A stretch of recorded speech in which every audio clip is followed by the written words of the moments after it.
All right, 15 minutes of Game Day Uncensored. What time Game Day Uncensored? 4 p.m. on Sunday? Yeah, 4 p.m. Game's at 8, so 4 p.m. on Sunday. 4 p.m. Sunday, 560 WQAM. Brendan Tobin, Omar Kelly, and Alejandro Solana get you ready for the final game of the season. What and remind me to give away these Heat tickets at some point, Crowder or Jimmy or Solana. All right, let's listen to Solana's take. He teased it. What is your Tua Tagovailoa take? I don't really think it's a hot take. I just think yesterday we were talking with Josh Appel about the game and whether this season can be considered a failure or if it can be considered a success without the Dolphins winning a postseason game. And I happen to believe this season can be a success in the short term, right, without winning a postseason game. However, with that being said, I love Tua. Best Dolphin season of my lifetime. None of that gets thrown away. He's a Pro Bowler, only the third time in Dolphins history. But on the road, his rookie season, beat the Bills on the road, get a spot in the playoffs. They got blown out 56-26. And that's fine, right? Rookie season, Flores, Gailey, we give him a pass. 2 years ago, second season in Tennessee, week 17, they win and they're in. They get blown out 34-3. He is the worst game I think I've ever seen a quarterback play in my lifetime. I was there for it, working the broadcast. But fine, his second season. Last year, Dolphins in December on the road at San Fran and LA. It wasn't good for Tua. Then he gets the concussion. Fine, we gave him a pass, right? Dolphins don't win a playoff game. Like, this is year 4. Win and you're in after blowing a 3-game division lead, by the way. Win and you're in. Like, you can put all the context you want behind it. You can say, well, all the injuries. Like, I'm fine with all that. But at some point in year 4, you have another opportunity to win the biggest game of your career. At some point, he has to come through. And yes, injuries matter. All that stuff matters. I understand, because if the Dolphins give up 50 points and they score 45, I understand that's not Tua's fault, right?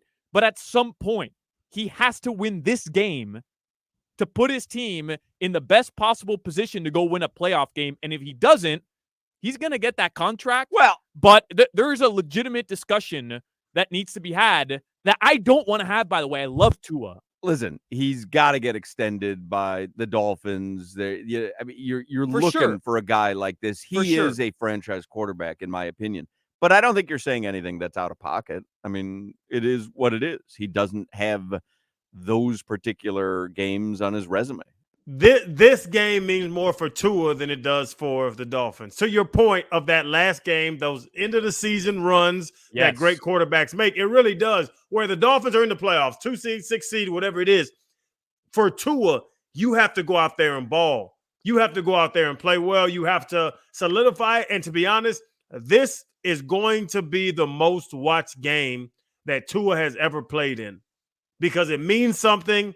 It's the only game on 8:20 at night, last game of the season. Like, this is the last game of NFL season, and everybody's going to be watching it. People are still on that high heading into the playoffs. Like, Tua could swing people one way or the other in 4 damn quarters tonight, because we've talked about it. Brian Flores effed this dude over for years and made everybody think he's this damn delicate flower, and he's not. And now Tua has to go out there and ball out. And he's playing against one of the best quarterbacks in the league, and Josh Allen. Even though the Buffalo offense is very conservative and waiting for Josh just to do what they want him to do and not be Superman, but I'm telling you, this is going to be a duel of the quarterbacks. Like, I still feel as if this is going to be a 24-21 game. I don't think it's going to be high scoring, but Tua has a lot to prove to the Dolphin fans and to the damn NFL, or hell with that. Tua has a lot to prove to football fans on Sunday night. I just think there's somewhere in between. Tua is going to be better than Dan Marino, which is how a lot of people try. Statistically, he's ahead of him. Right. And Tua is trash, and the Dolphins should get rid of him. Like, I think there has to be a happy medium where I love Tua. I hope the Dolphins extend him. I hope he wins his first playoff game. But this is the game right here where he can prove all those doubters wrong. But aside from that, go win an important football game. Like the Cowboys wasn't enough. The weird thing is there are Dolphins fans who are rooting for him to fail Sunday night because they have attached everything to the Tua's not the guy argument, and they are dying to see him fail on Sunday night, which is bizarre to me. Like, if you're wrong on something, you're wrong on something.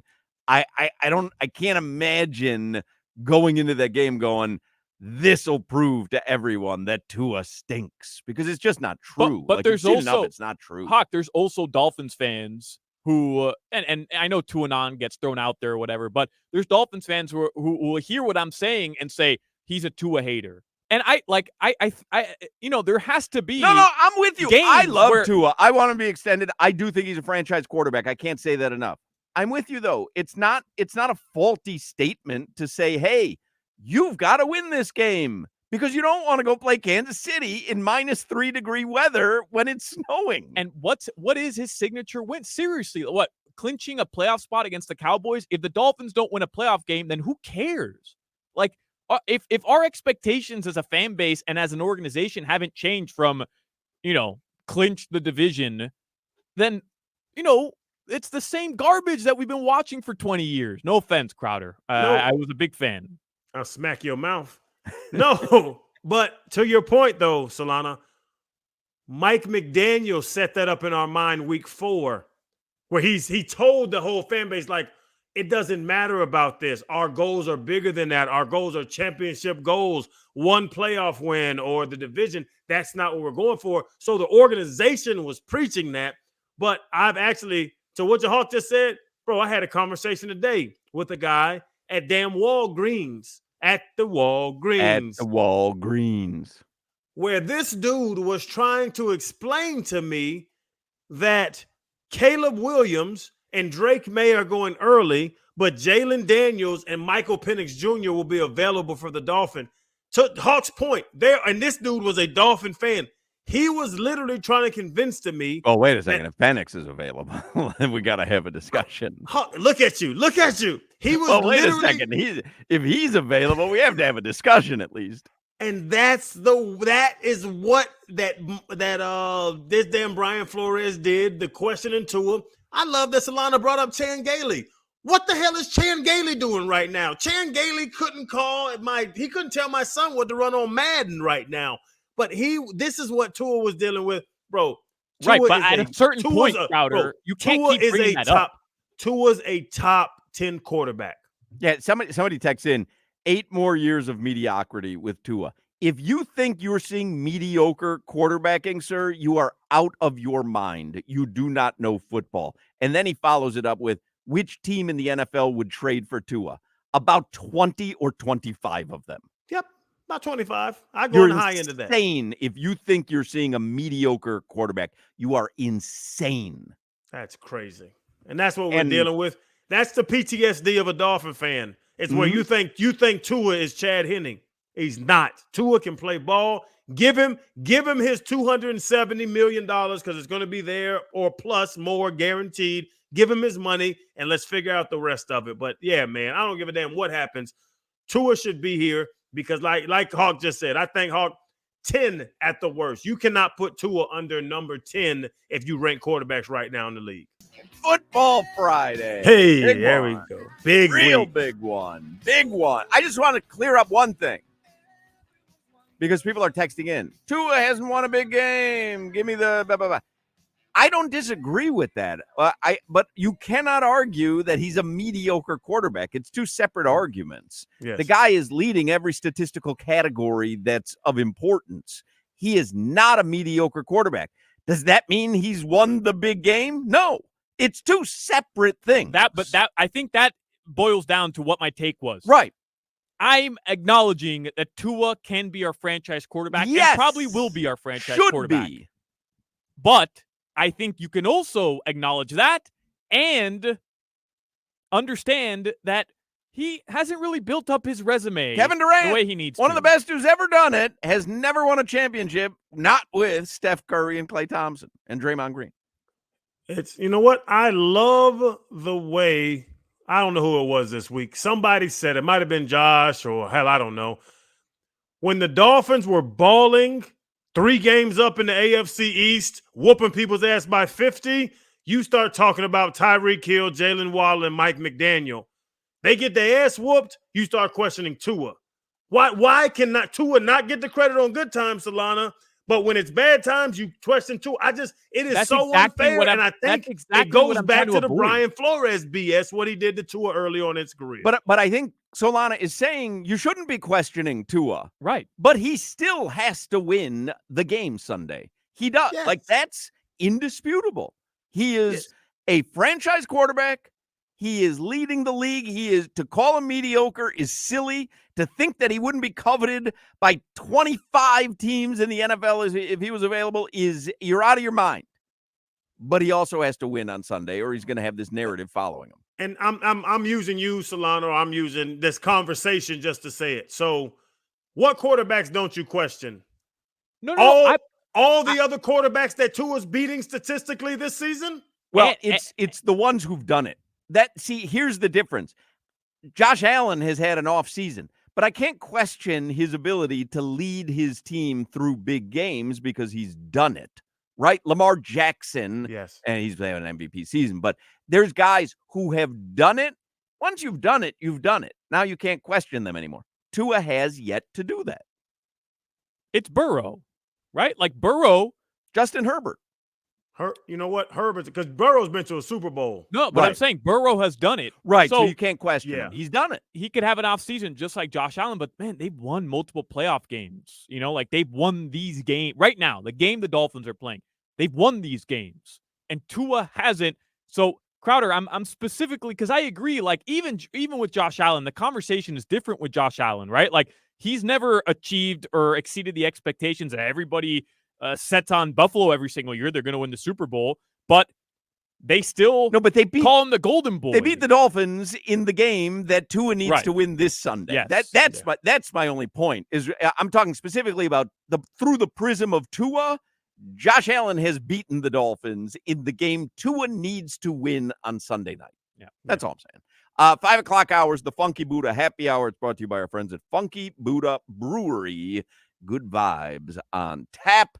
We love ourselves some Funky Buddha. Funky Buddha, perfect place to watch some football this weekend. They've got happy hour going on right now at the tap room in Oakland Park.